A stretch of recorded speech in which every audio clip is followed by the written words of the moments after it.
machelo riwruok ma ok mar piny owacho ma ochune tiego jogo mantiere sekta mar gedo ma obago chenro mano mar tiego ji sekta no wego rak kod funde e kaunti ma Homa Bay mano mar miyogi tiegruok kaka ginyalo tiyo gi lony ma gin godo e bero ngimagi.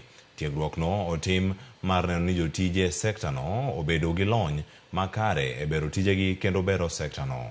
Kamano bende ging'iyo mar neno ni jokanyo obedo gi thuolo mar yudo godo tije e migepe mag sirkal kod riwruoge mago ma ok mag piny owacho. Riwruogno luorore e counties ka gichopo ir funde kod jojua kali mar neno ni gibedo gi ng'eyo matut e thuolo mag tije mantiere sekta mar gedo kod kaka onego gita tijegi.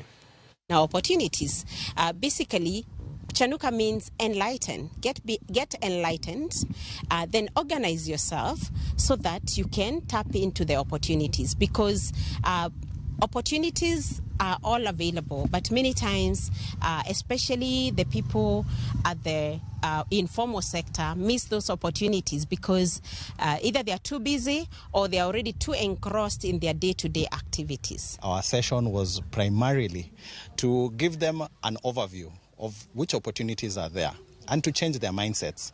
First, we enable them to be aware that the opportunities are there, and then secondly, what are they going to do about it? To seize control and to take concrete steps in order to make a difference in their lives and also in the communities that they live in. Gimedo puonjowa makata ka koro wadhi e field ground kucho kwa tiyo gi jowa to wapuonjogi ni kitiyo ka kan matis to kiny ochako teri kama chielo.